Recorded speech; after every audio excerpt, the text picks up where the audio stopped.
everyone, and welcome to the Contingency Plan Podcast. My name is Jedi Master David, and with me as always is Darth Austin. Hello, everyone. In the flesh, too. Burning, pain, sun. Jeez, man, that sounded pretty violent. Maybe, did you lose some legs? And an arm. And an arm. Both legs and one arm. Yeah, fantastic. So yeah, folks, welcome back. We've got the Darth in proverbial studio today. This isn't like a 1990s, 1980s live show on the radio. 102.3, the butt. I don't know. What do you call a radio station? Going straight Family Guy. It's like a Family Guy thing.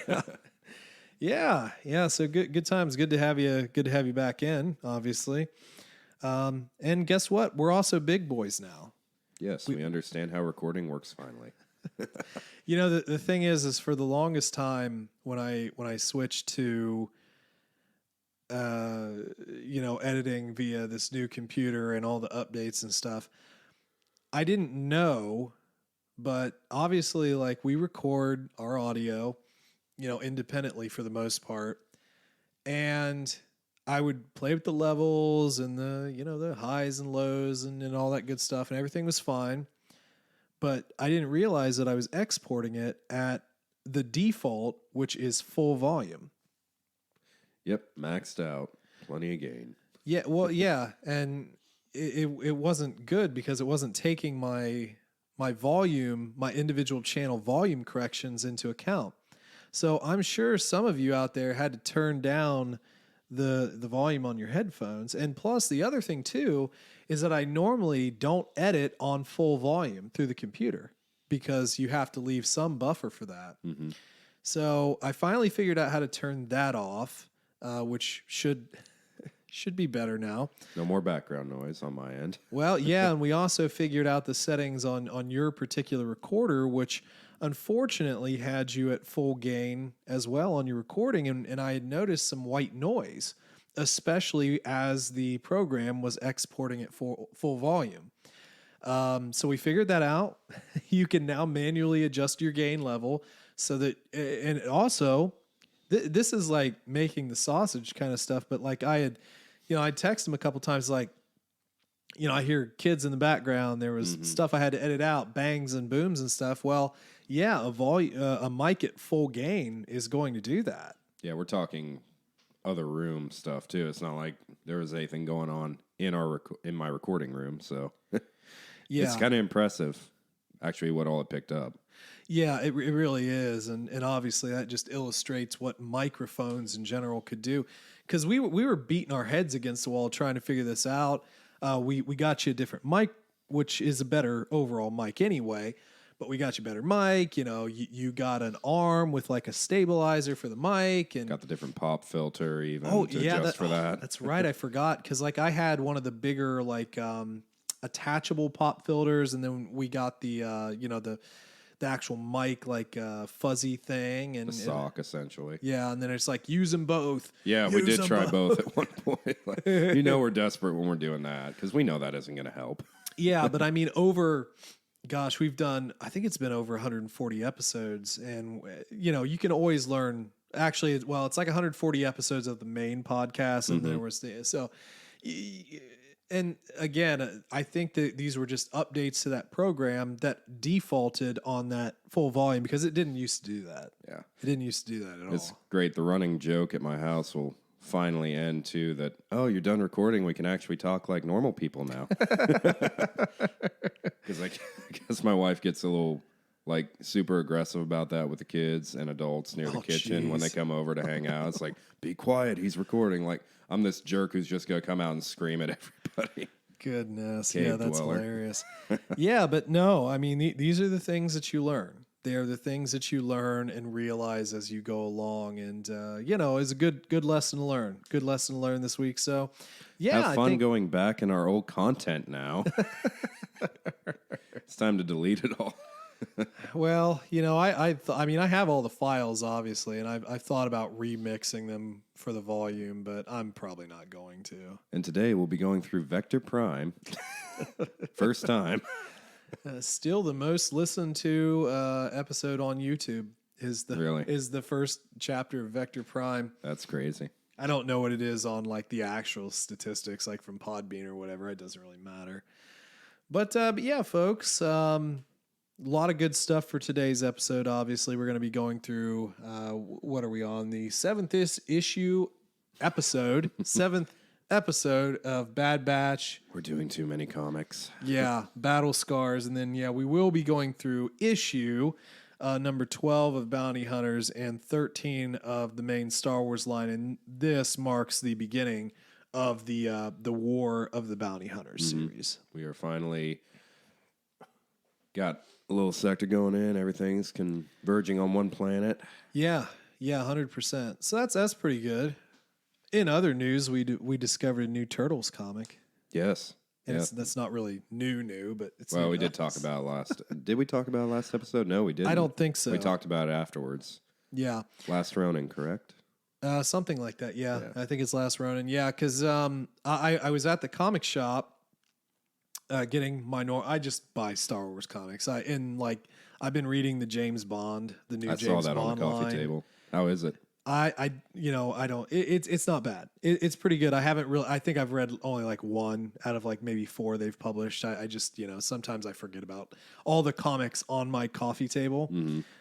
Does it coincide with any of the movies, or is it all standalone storytelling? Well, it's kind of, if I remember correctly, I think it's sort of a standalone, but it's like Agents of Spectre or something like that. So it's like Spectre related. But anyway, which Bond does it look like?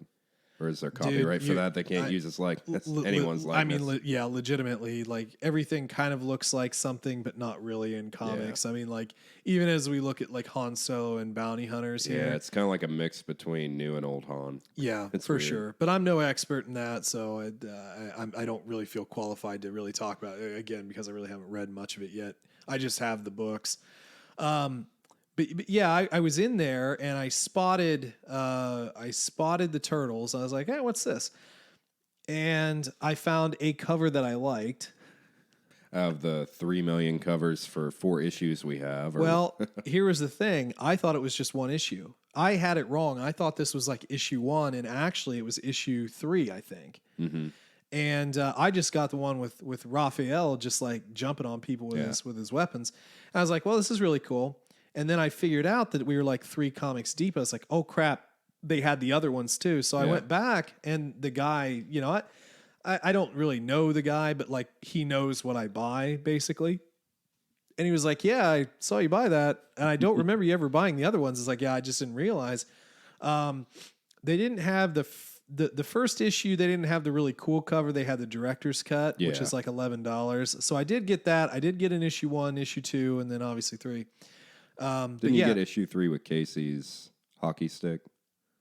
I think that was actually pretty cool. Was that issue 3 or was it issue 4? I can't remember how. I think it was 3. Anyway, yes, I did get that one, and you should have had that one too. Yes, I do. So I got you issues 2 and 3. Nice. It's free on Comixology for the first one, and I've seen little bits of it. So yeah, they did have that director's cut one that I got. I just didn't know if you wanted it, and plus it was like $11.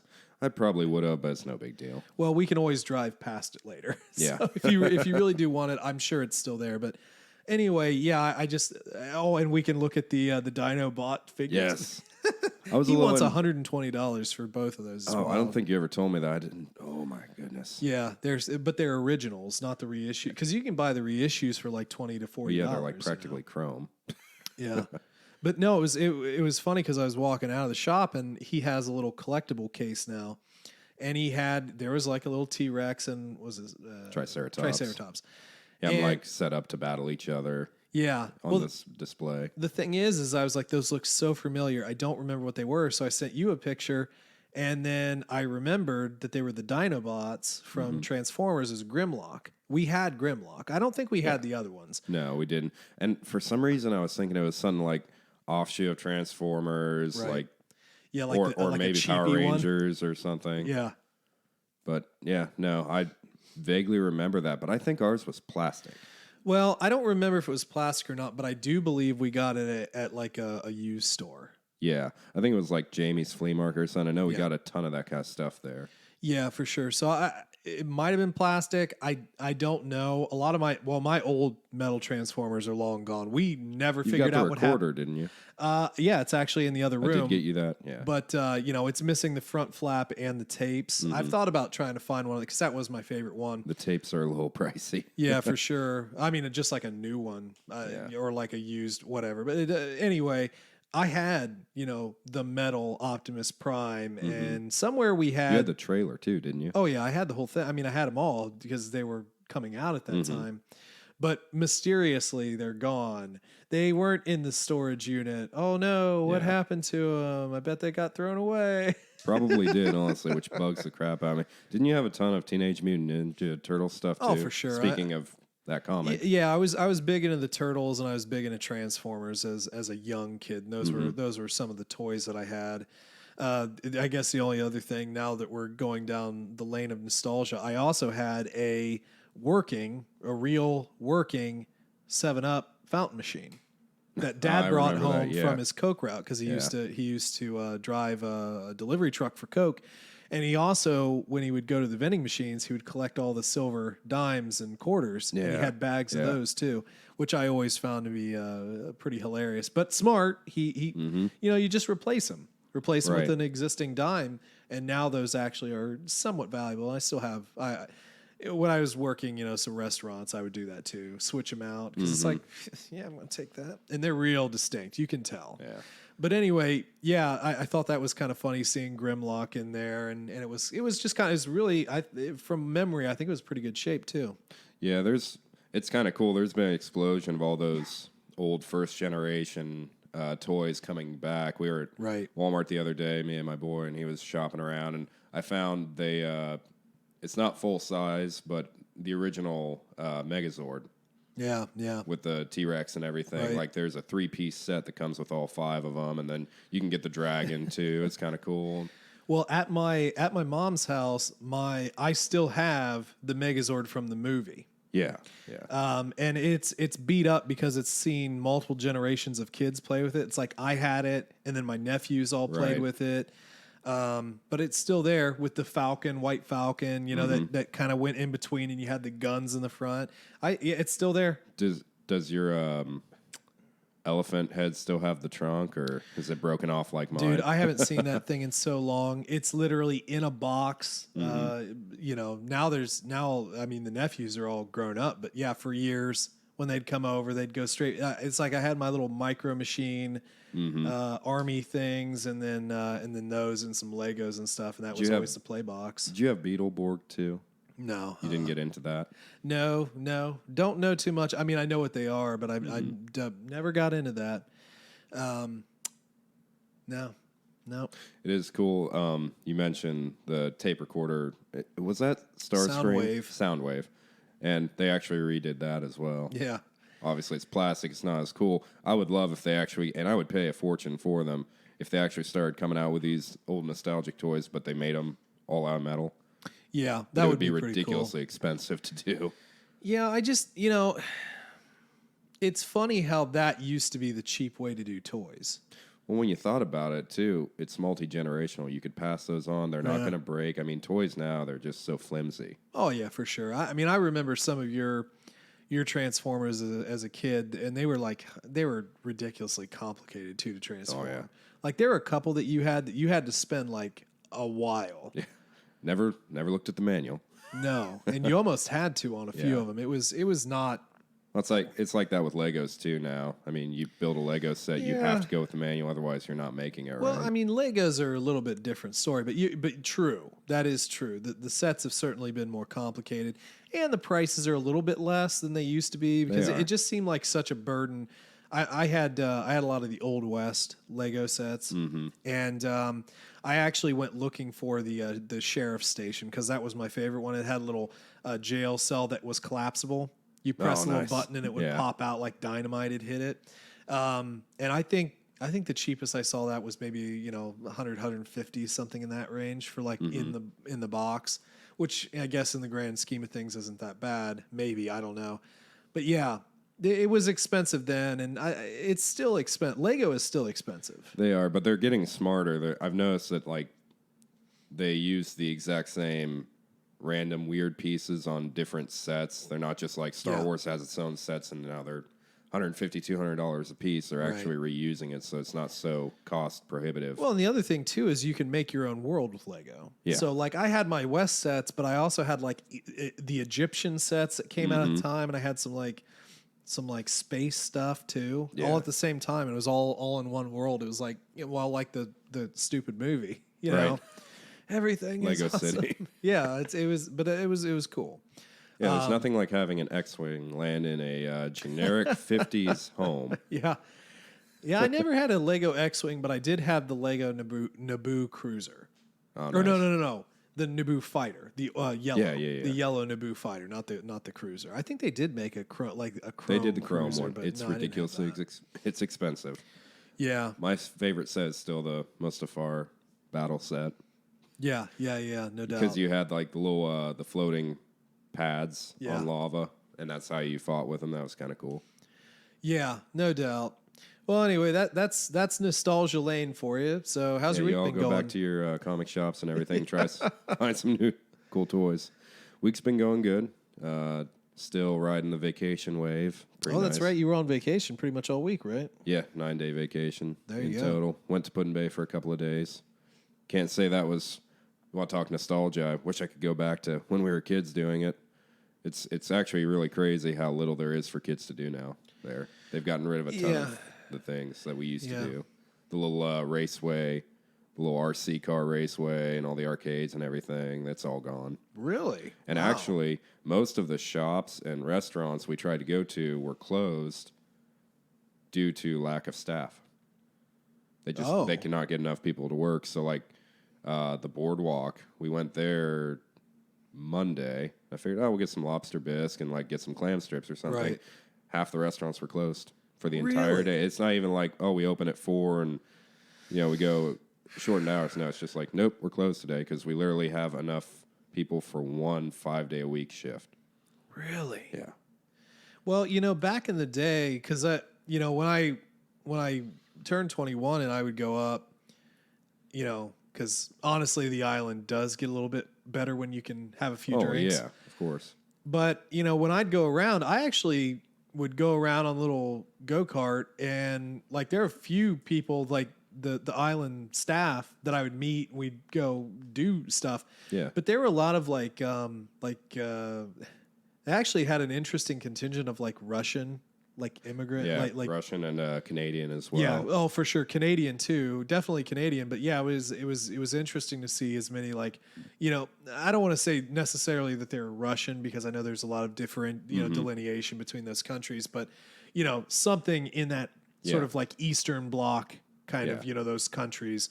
But that was always kind of an interesting thing. You go hang out with a couple of the waitresses from, that little nightclub thing that they put up there back when. Level 2. Yeah, something like that. Yeah. Or the beer barrel, which was probably I want to say it was probably one of my favorite restaurants. I don't know if it was the favorite, but it was honestly a cool atmosphere. Yeah, it was kind of like old school. Mm-hmm. But concession stand food. It was pretty sweet. Yeah, all basic but really well done. Yeah, 100%. But I mean, like the pizza joint, Cameos. That did the and really Frosties. Well, yeah, Cameos honestly was because it was always late night too. Mm-hmm. Yeah, so 3:30. Yeah, get a chicken Alfredo pizza or chicken Alfredo sub or something like that. It's so good. It was ridiculously good stuff. But yeah, I could see where that would go away from the kids stuff because it's kind of where adults go to party. Yeah. It's weird. I mean, growing up, we'd stay for like 5 days, and somehow we were entertained. And now I'm starting to feel bad thinking back. Well, but the thing is, I don't think we were as hard to entertain as you think. Because like we could bring our game or like our Game Boys and our music, and we could sit at a table, and yes, people might get offended by this. Yeah, we sat at some of the bars there. Oh yeah, and for our sure. parents had fun, and we sat and we played Pokemon and whatnot, and we were good. Listen to music. Yeah, listen to the live music. That was always fun. But yeah, I mean, we were a bit more contented, easily contented, honestly. But no TV. Just kind of enjoying the atmosphere was fun and enjoying the food. But We didn't really do a lot of the touristy stuff because they had that cave. What was that? Crystal Cave? Is Perry's that Cave. Perry's Cave. Now we'd go down there and do like putt-putt and the sifting for rocks and shark's teeth and all that. But yeah, we didn't do the butterfly exhibit and the cave and all that. I mean, that was one of those things. It's nice to do like the first time you're there, but after that, it's like, yeah, we're good. Right. We're good. But no, I think, parasailing and jet ski rentals, all that stuff. Yeah, for sure. But no, I think we got to know people there, and you talk to them, and it's all that good stuff. But yeah, once you get old enough to like go to the winery and sit and eat a big thing of cheese and wine, and I don't know if they did that but I remember going there and getting like two cheese plates and like 4 bottles of wine, and I mean not per person, hopefully, but for a depending table. on the group. After a while, that wine went down. Which, coincidentally, thank you for bringing down a couple bottles of that. Yeah. Good stuff. I can order it, but it's definitely more expensive. But it's good to have some because I haven't had anything. I haven't been up there in years. This has been the first time for me in about 4 or 5 years. Yeah. It's funny talking about the winery.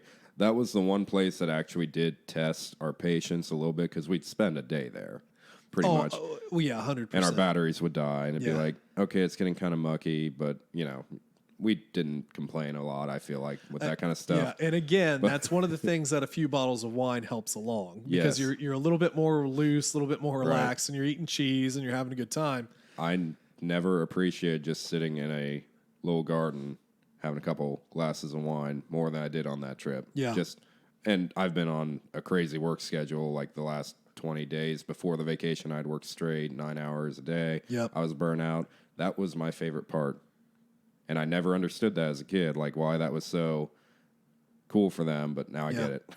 Yep, 100%. It's just great. Just a great little loungy spot. Did you get breakfast at that one spot that we like never went to, but it always had really good breakfast? You talk about Pasquale's? Yeah. They were closed. Oh, man. Wow. Pasquale's and Hooligans were both closed for breakfast. Wow. Yeah. That sucks. Yeah. Now, they alternated. So, like, one day they were open. The next day they weren't.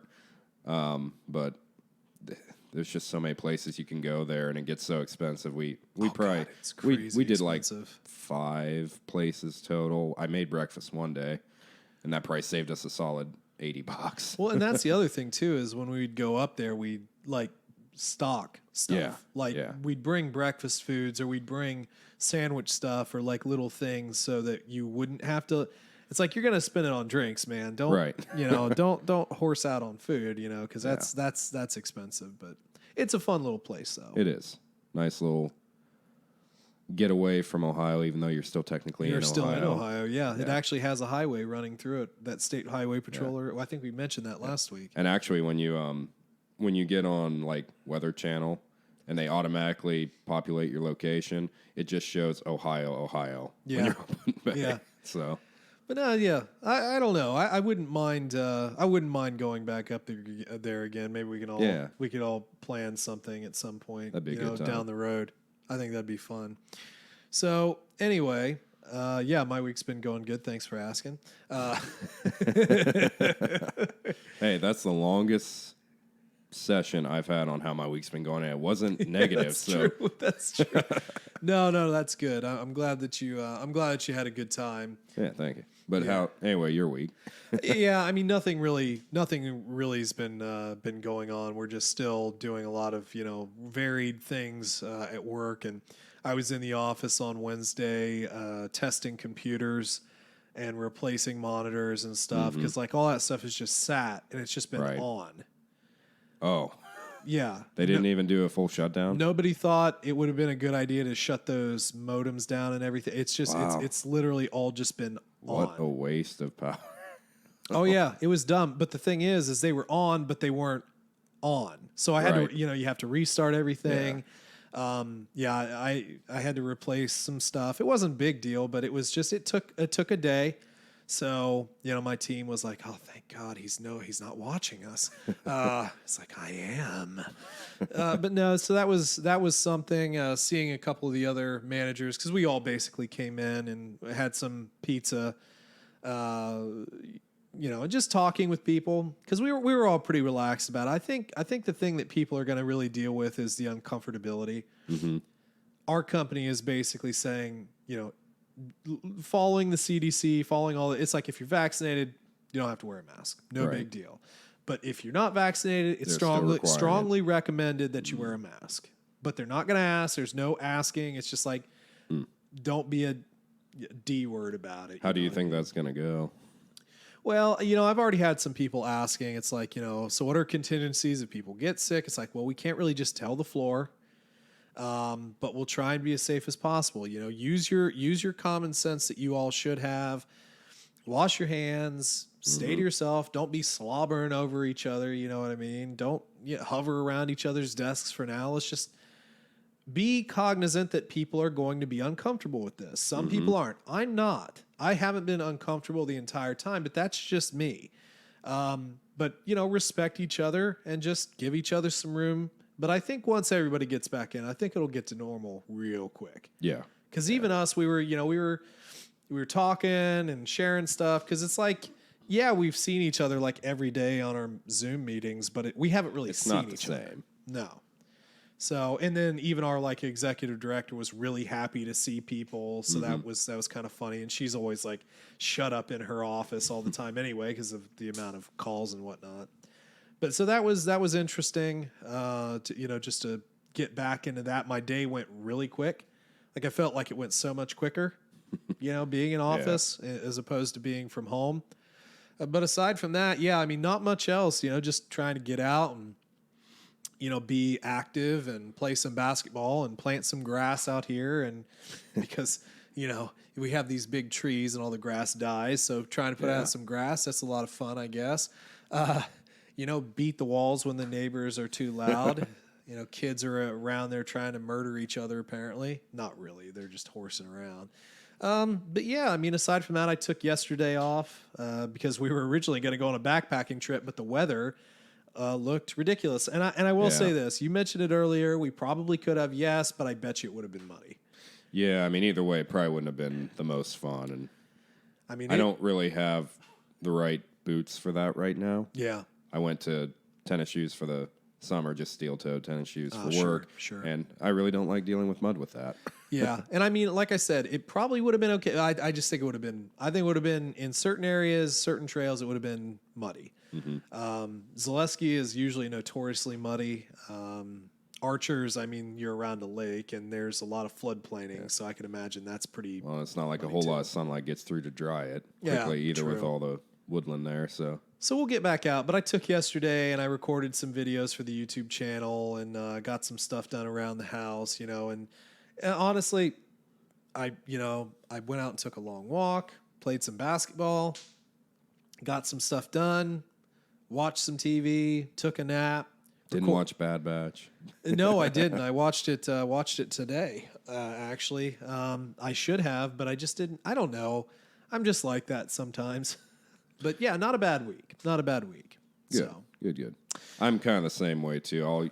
Usually with Bad Batch, I'll push that up to like the very last second before we record. It's wild. I don't know why. Yeah. But honestly, I feel like it lends itself to better recording because at least it's fresh in our heads. No doubt. With something like Mandalorian, you can think about that for a week, but Bad Batch, it just kind of, after a while, True.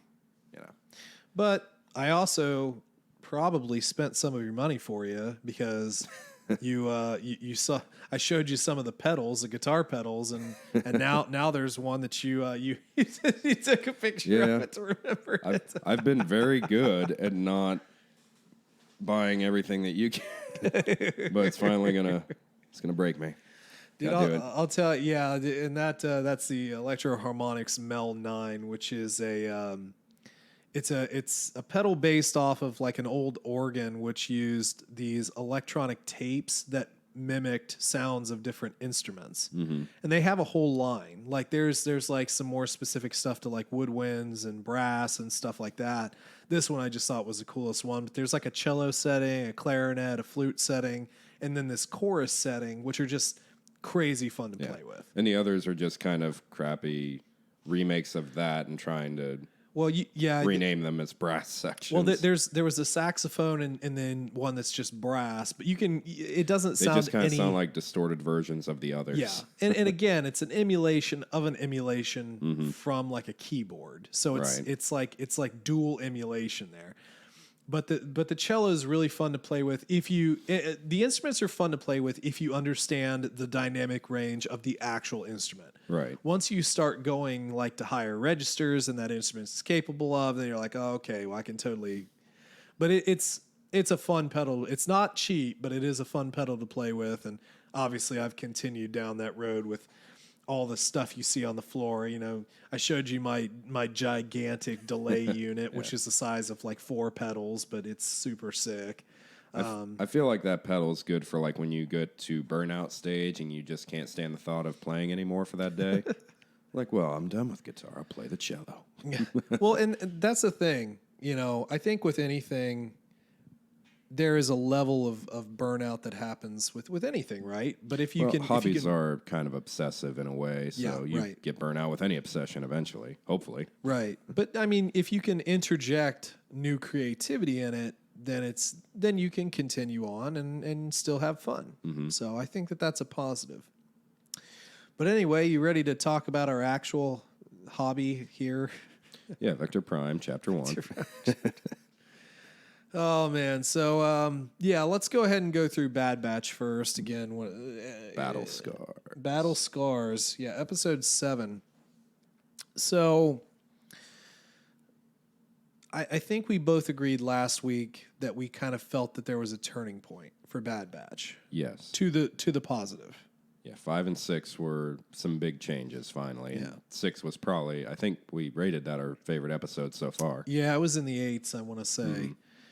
So now we are dealing a lot with the culmination of a lot of our discussions, and funny enough, a lot of the things that we talked about have It all kind of happened all at once. Yeah, have kind of come to fruition, and then all in one episode, which was kind of crazy. It's kind of something that Filoni does a lot. It feels like he makes you think of all these things that you assume are going to happen in different parts of the season. As like, nope, this is all going to be at once. We're just going to cram it all into one episode. Right. Well, so as we go along here, start off the episode, we have the Bad Batch in trouble, getting shot at. They stole a lizard creature thing, and they return it to Sid, who is starting to show her true colors a bit more. You know, she's got this register with all the debt that they owe and for all the stuff that they're buying. And the interesting thing is that follows really closely to a lot of what we know about bounty hunters in general. Yes. Most of them work from the red. They never claw their way up. And I was trying to think of it. It was who was our character in Aftermath? Our bounty hunter in Aftermath. Do you remember her name? It's fine.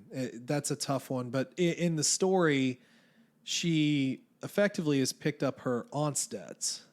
And that's a big way on her. And like her doing good is actually kind of bad for Making her. it worse because she's not making enough money. Yeah, exactly. And I think there was one part where she was like captured by her old comrades. I can't talk, but like her aunt's old crew, basically. Yeah. So, yeah, I think that dichotomy, it was nice to see that they put that here. It's not all roses and sunshine. And I'll tell you what, this episode gets dark. Like this is like a Clone Wars episode here. It is.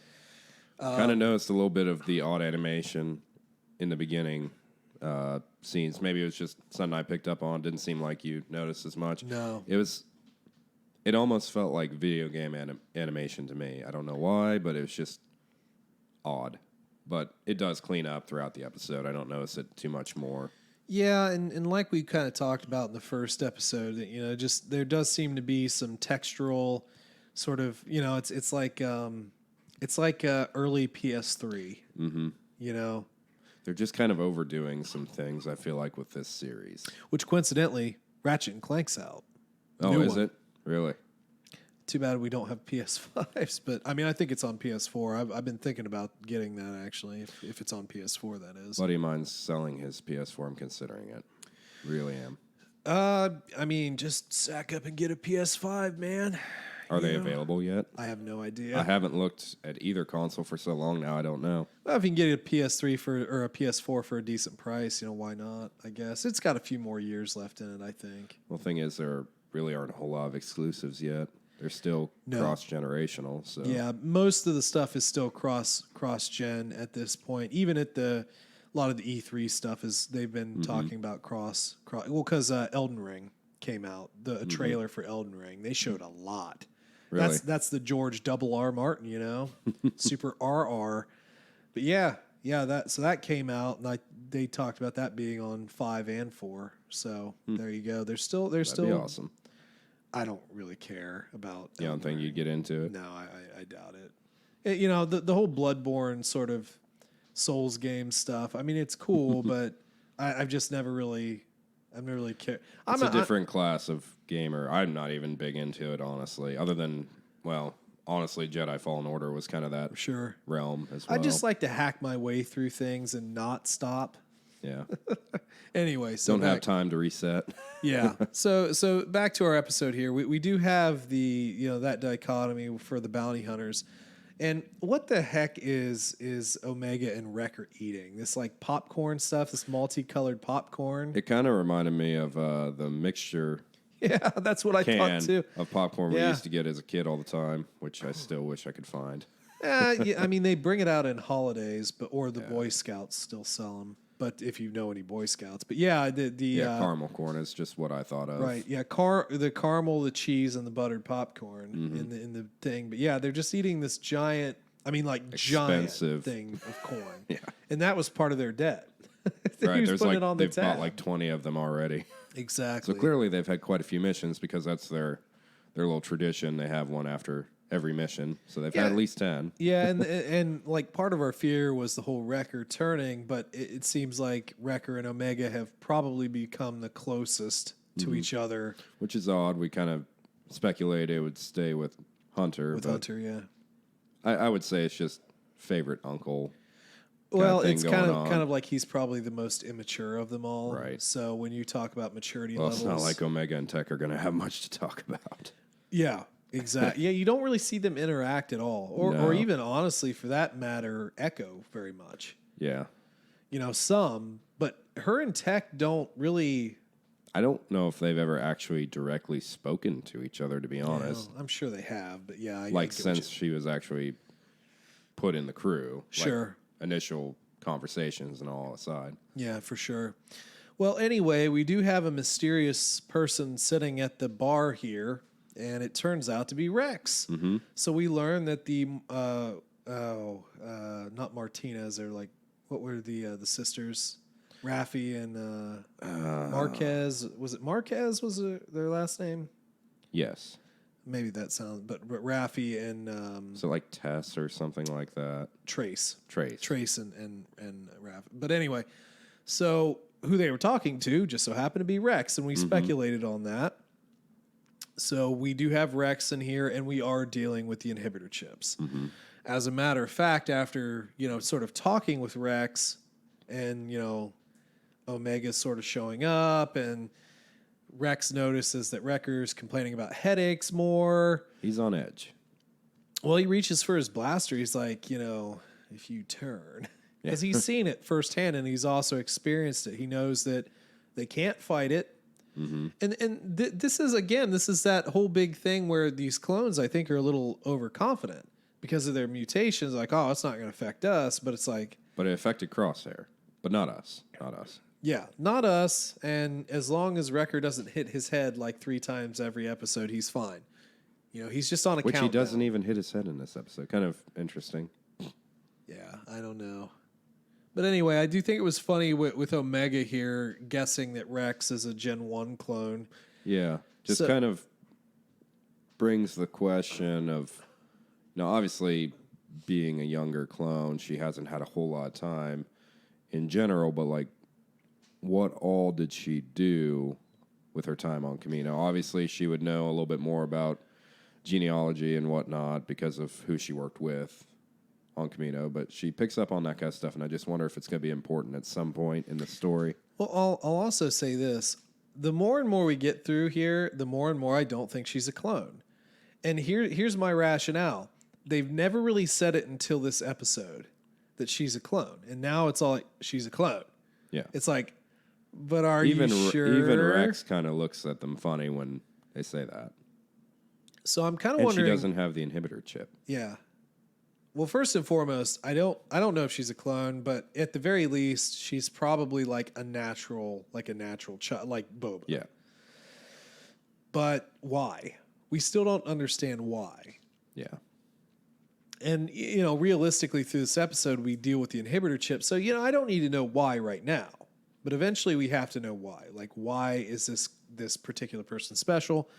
Is Omega a clone for real? For real? Is it something else? We don't know yet. Is she even a Jango clone, even if she is one? Yeah.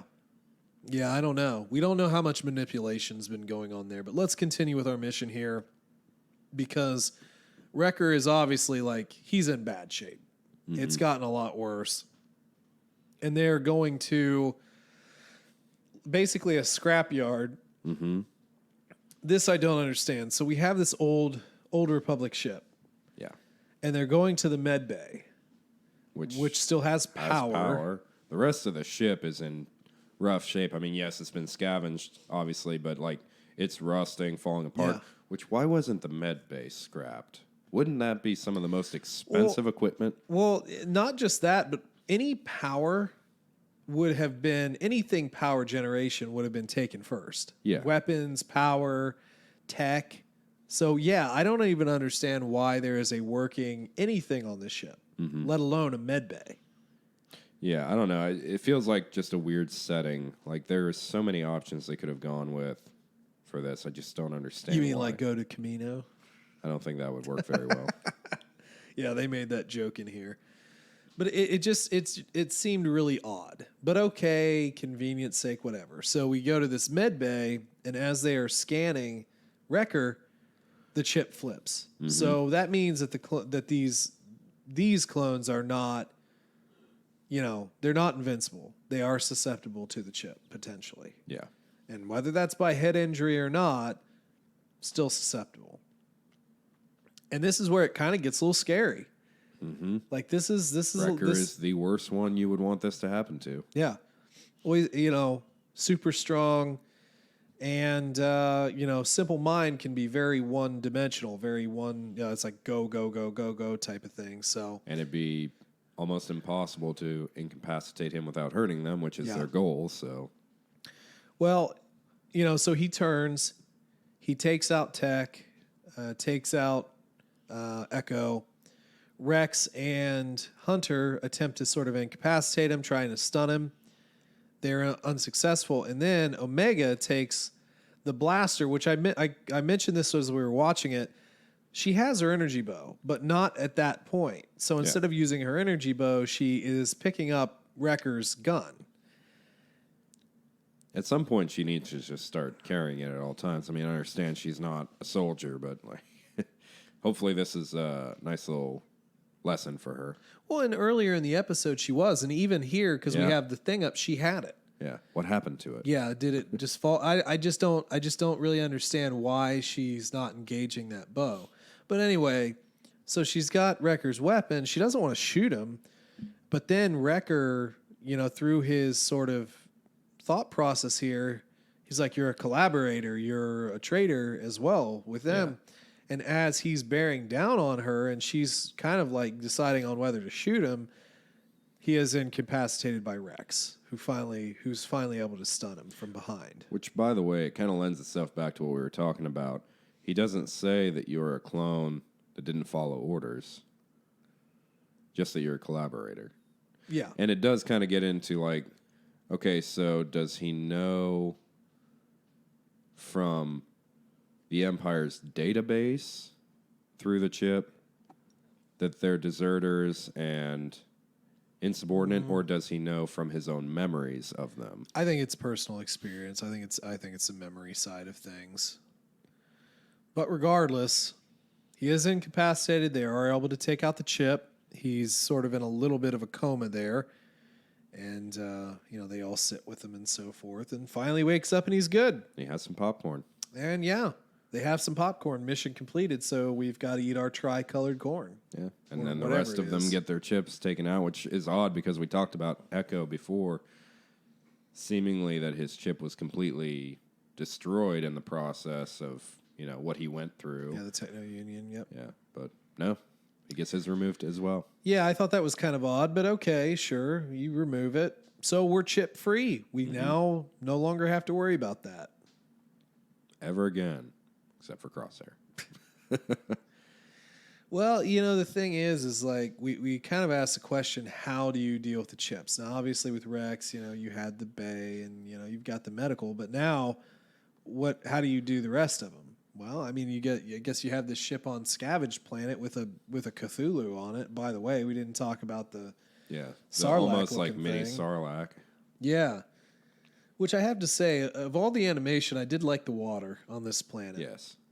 The water looks pretty solid. But yeah, Wrecker's almost eaten again. Yeah.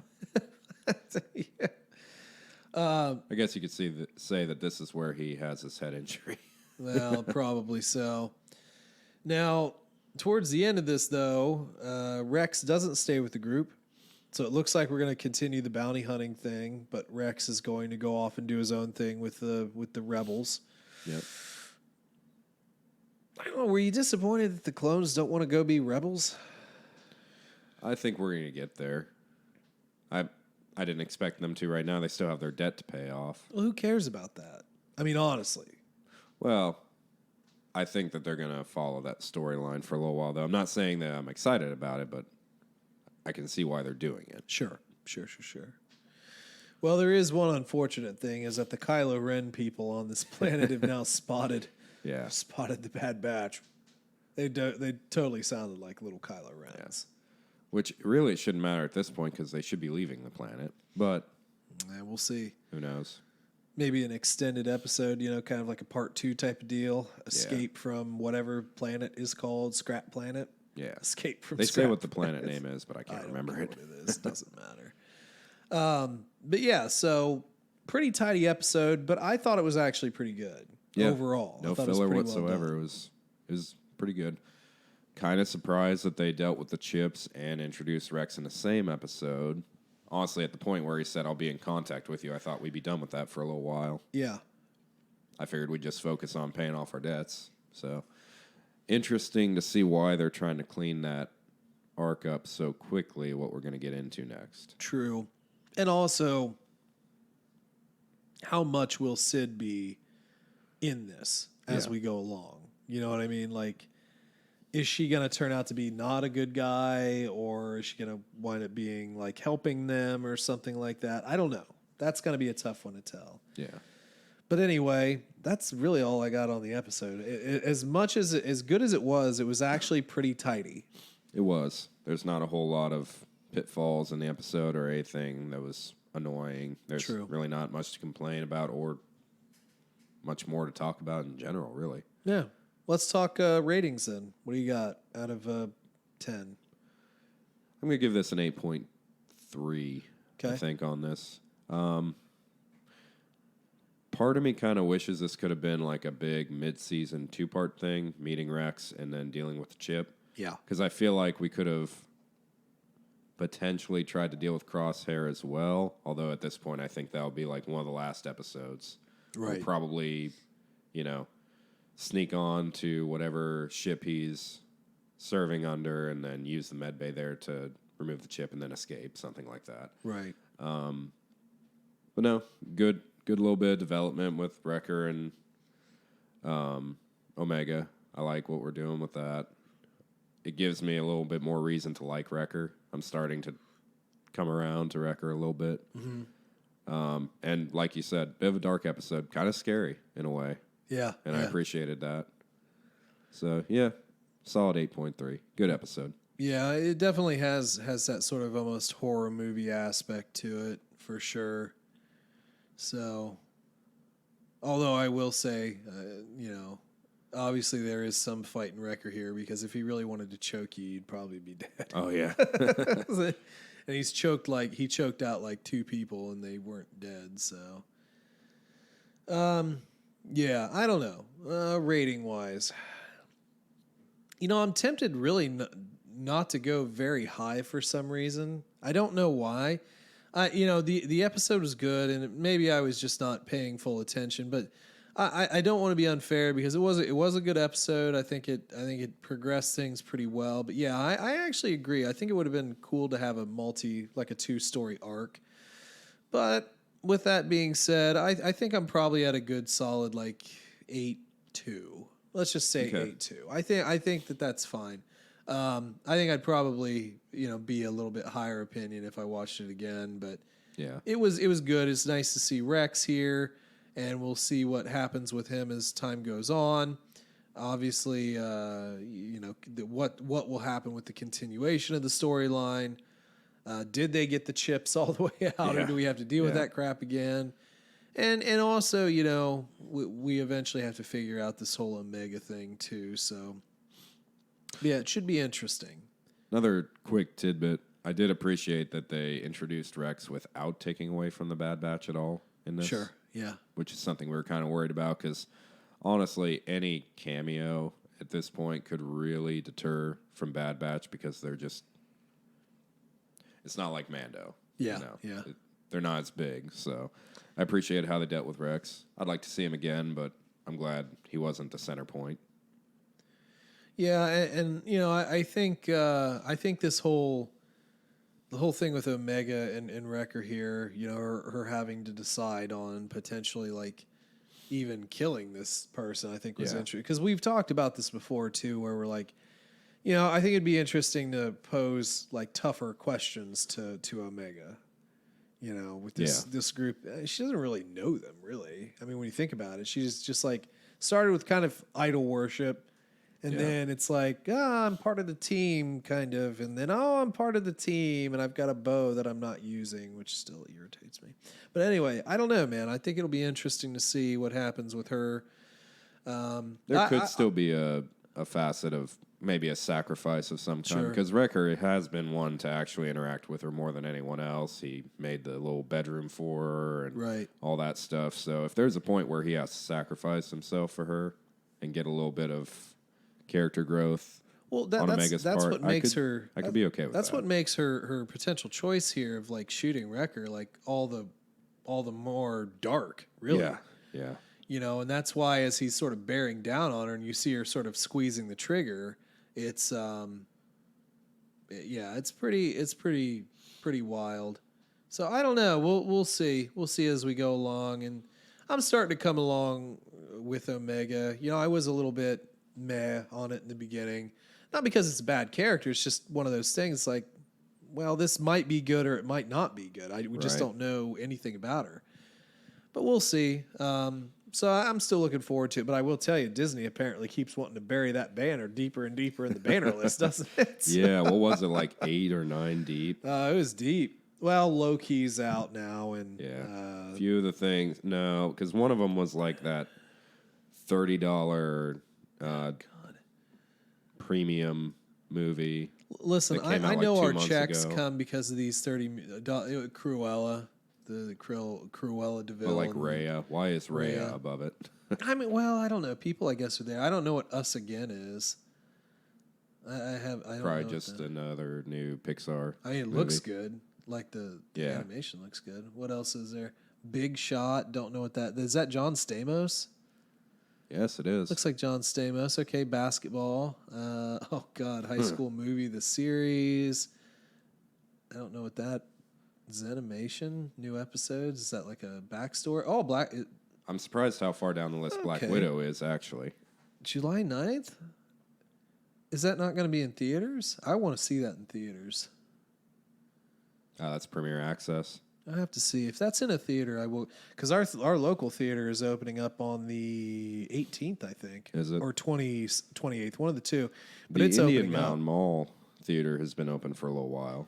Yeah, I just like our little theater because it's a nonprofit. Oh, really? Yeah, it's Nice. It's ran by a trust or whatever. It's kind of cool. It's it was the old Playhouse in town. So Yeah. I'm not gonna say where we live like the other time. Legend. Okay. Wow. Yeah. It was pretty deep in there. 1, 2, 3, 4, 5, 6, 7, 8, 9. It was the 10th. Wow. The 10th banner, and then Dr. Just Pole. beat out Dr. Pole. Gordon Ramsay Uncharted. The Mighty Ducks. Back again. Launchpad. And then The Simpsons. Which has already been a part of Disney Plus, but Are you interested in watching Loki? a little bit. I'm not really interested in it. Not 100% sure yet. How about Big Shot with John Stamos? Honestly, if it is Stamos, I might do it. I'm not doing it. How about High School Musical? Come on, man. You gonna sing along? No. No, honestly, that Pixar style movie was probably the one I'm most interested in. Yeah, trying. that did kind of look interested. What was that? Something I can't. Us. I'll find Something it. Us. So, yeah, some sort of Us. Now it's not here anymore. Us again. I don't know what this is. Elderly man and his young at heart wife. Okay. Huh.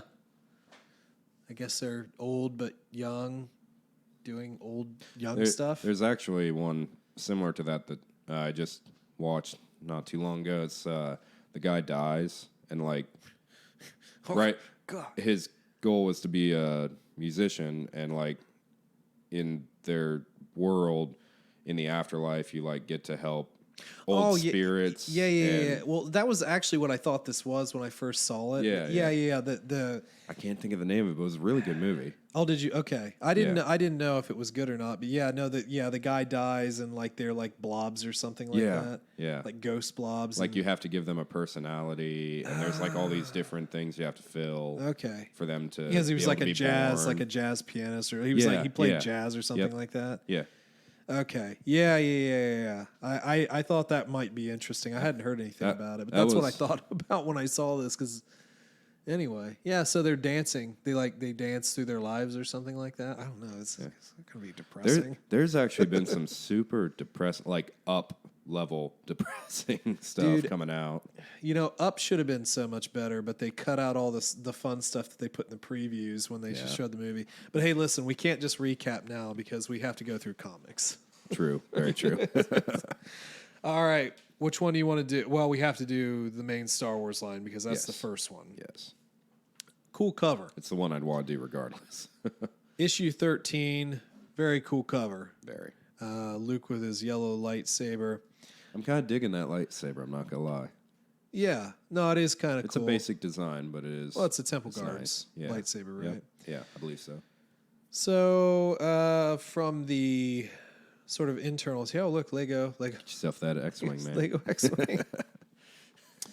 The Rebel fleet awaits word from their missing comrade, Shiar Bay, lost on Starlight Squadron's first mission, and Han Solo frozen in carbonite and in the hands of the infamous bounty hunter Boba Fett. A friendly signal from the Imperial Star Destroyer Tarkin's Will reaches the Redemption in the middle of the night. Shar is alive, hiding on the depths. We already know that. Gleaning information about the Imperial systems, but the rebellion still seeks Boba Fett and his cargo. So this is the whole thing about, bounty hunters who can get this bounty and bring it to Jabba instead of Boba Fett, and then everybody else. No, we want him. We want him back now so that we can turn him into Jabba. We're all gonna kill each other. That'd be funny. Leia goes in and takes him in. It's like, I claim the bounty. Well, if she hadn't killed everybody, she probably could have claimed a bounty. That'd been funny. She turns him in for the bounty to get money for the rebellion, and then breaks him out again or something like that. That'd be fun. Well, anyway, we kind of open on some Luke training, which he's doing Luke things, which is cool. I don't know why. I got a little nitpicky on the first few pages of this comic. Let's talk about it, because apparently Luke doesn't know Shriwook, and he also doesn't know how to communicate with R2. Well, even before that, why is he destroying those training droids? How many of those does he get? What's their budget on training droids? Infinite. And they're also different colors. There's red and green ones along with the gray ones. Sometimes you just have to destroy stuff. It's not dark side. He bought it off Amazon. It was a set of 10 for $5. I do like this little swishy move panel. Yeah, that was pretty sweet. He's just on one knee. That's kind of an awkward movement too, because there's only so much range of motion on that. Right. Anyway, you did spot this, and I started thinking back. I don't think that in the very beginning that he could speak that binary language. Right.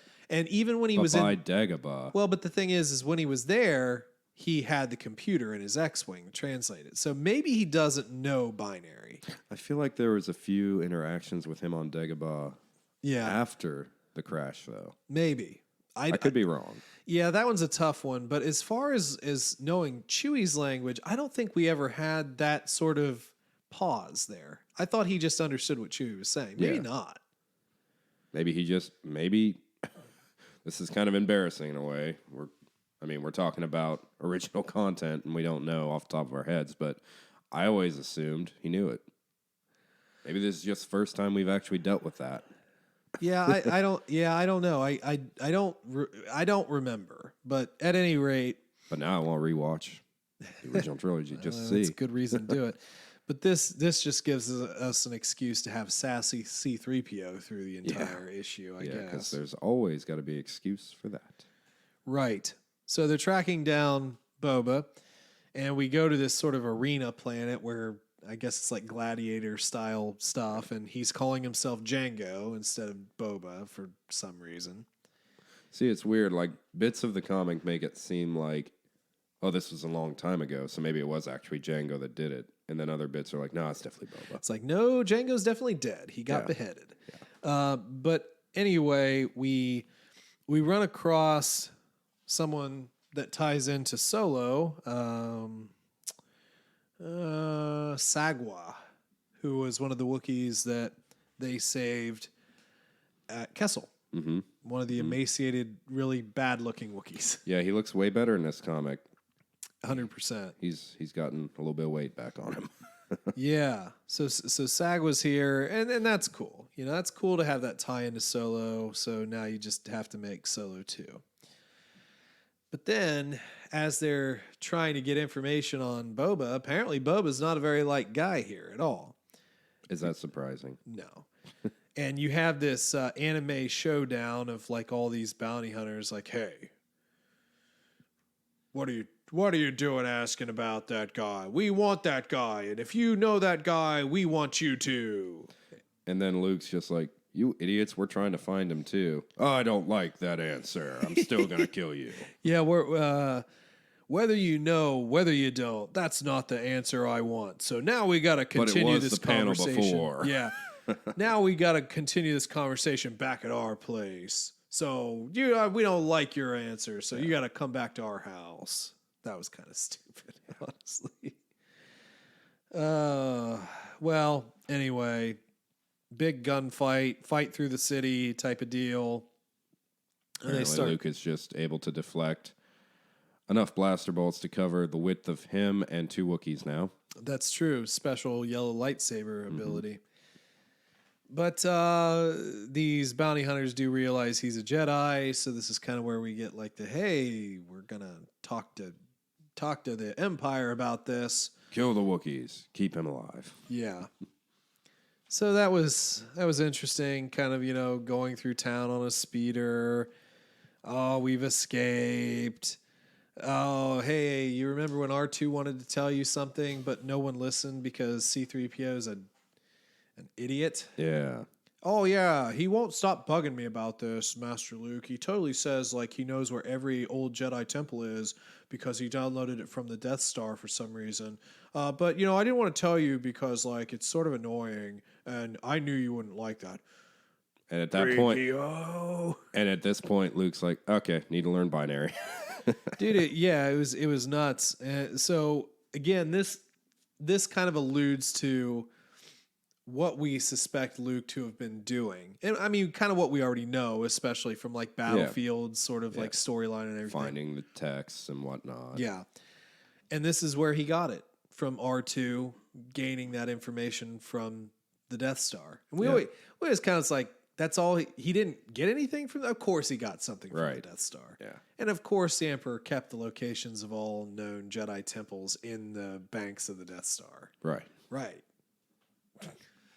We all knew that. Yes. But at this point, they are recalled by General Organa because it seems they have received a coded message from an unknown party claiming to be in possession of Han Solo. So this actually begs the question: Did Boba Fett try and like bargain before he went to Jabba? Because we know he went to Jabba. I'm just saying, at some point he loses Han again.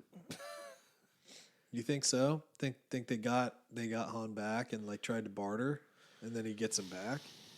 Because I mean, it's canon. I mean, it's in the movie. Yeah, He did take right, of course. But I'm saying, I think if we're gonna have this big War of the Bounty Hunters arc, wouldn't it make sense that he loses him at some point? Oh yeah, and for has sure. to, and we kind of have a little prelude to that in the Bounty Hunter comic we're about to go over too. So yeah, I would say that's probably, what's his name, Balance, yeah. Balance, that is contacting Leia.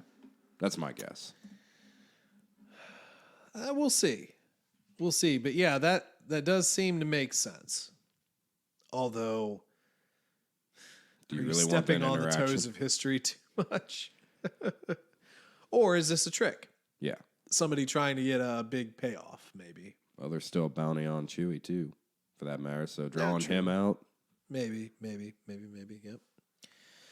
Well, let's move on into issue 12 of Bounty Hunters.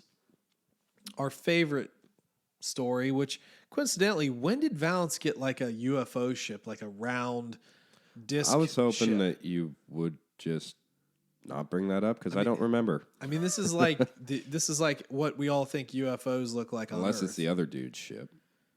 Could be his. Oh, Dengar's? Yeah. It might be.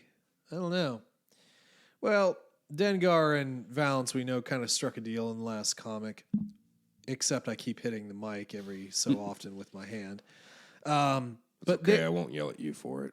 yeah, I don't yell at you. I just scold you via text. Yes, very passive-aggressive text messages. It's like, did you know that I heard another? Yeah, now we know. We know better. But anyway, so I'm really uninterested with the Bounty Hunters comic. And the animations just steadily kind of Extremely suck. anime. I'm Not sorry, even good but anime. It's just super low quality artwork. His face has.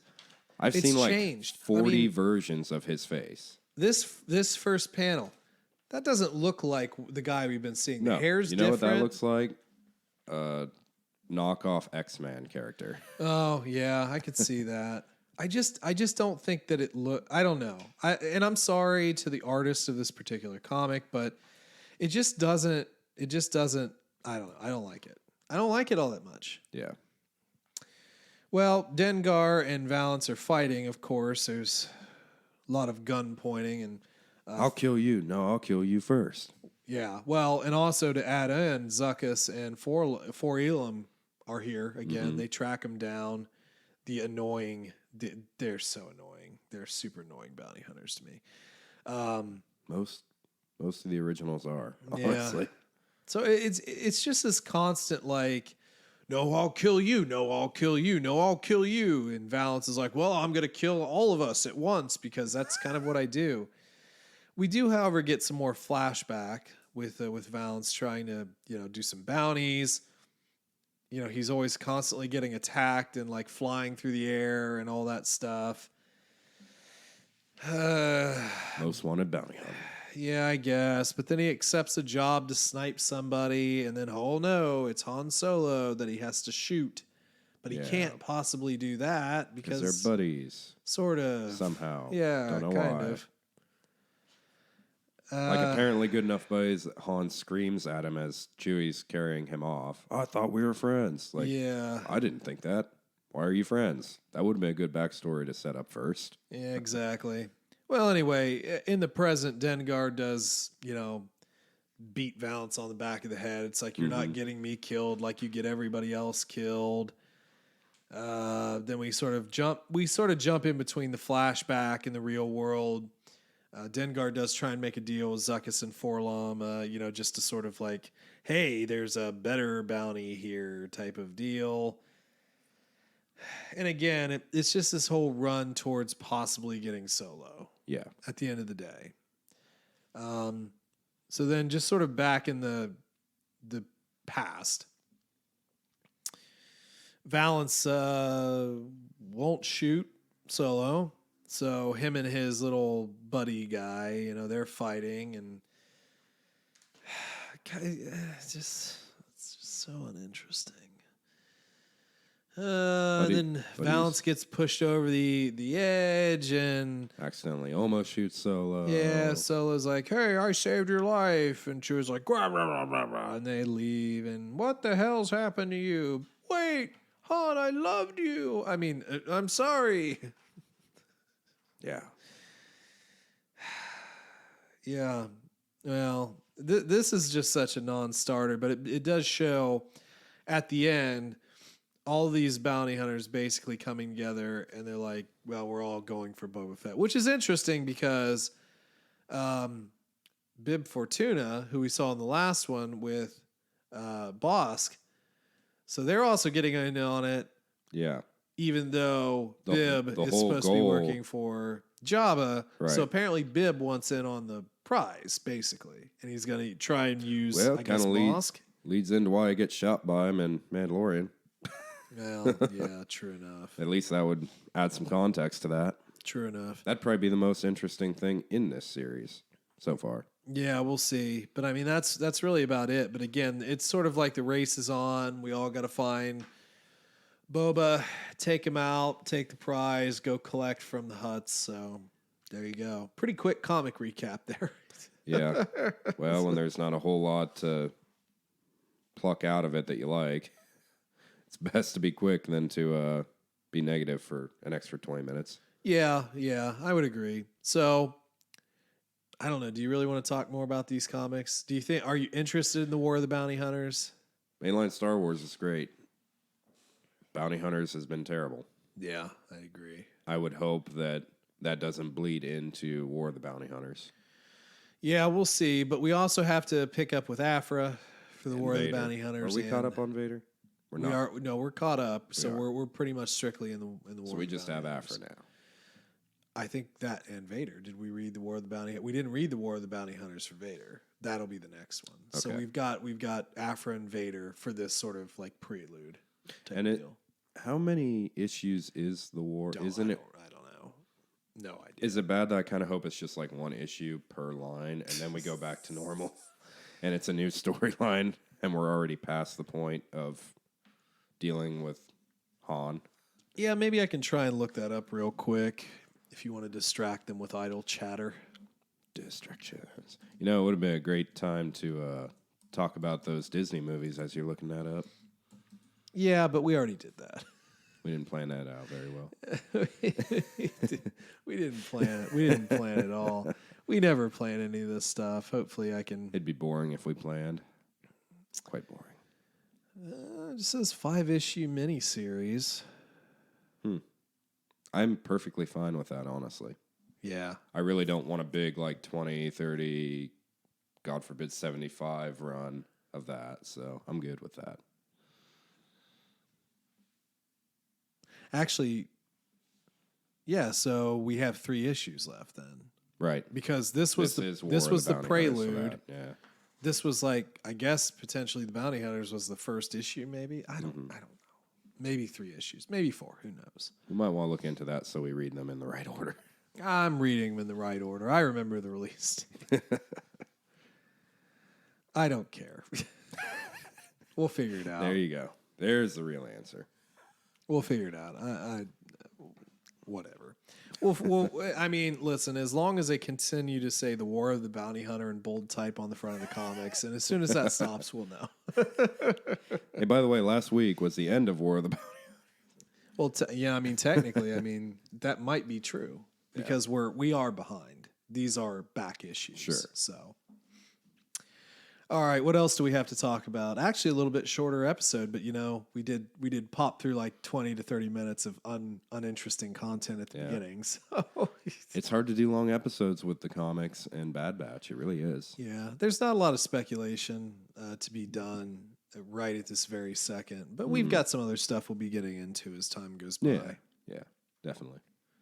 So yeah, I don't think we really have much more to say. Okay. What's our docket? What's on the docket for next week? Oh, What we got here, pulling up the text. Totally should have done that while I was distracting the audio. see, you just terrible co-host. See who can find it faster. Oh, I found it. So we've got Bad Batch 8 and then Vader 12 Afra 10. And then we have to decide on what we need to do after that. Gotcha. So yeah, continue on with us. Read the comics, watch the episodes, come back and listen to our boring personal lives as we talk about it more than we do Star Wars. Every week on the Contingency Plan. Yeah. The Star Wars podcast? I definitely said Contingency Plane Podcast. Maybe one of his contingency plans was a fleet of planes that would just... Okay. All right. Let's just cut that out. Anyway, yeah, I think that that's about all we can chat about this week. But hopefully you guys enjoyed. If you'd like to get in contact with us, let us know about your theories and maybe what you think will happen in War of the Bounty Hunters, even though the comics I think are already out. So no spoilers. Or Bad Batch. What are you thinking about Bad Batch? We'd love to hear from you just on what you're thinking about Bad Batch in general. Find us on Facebook, find us on Twitter at TC Plan Podcast, or you can just send us an email to tcplanpodcast@gmail.com. And I think that's about it. So you guys have a good rest of your week. And as always, may the Force be with you.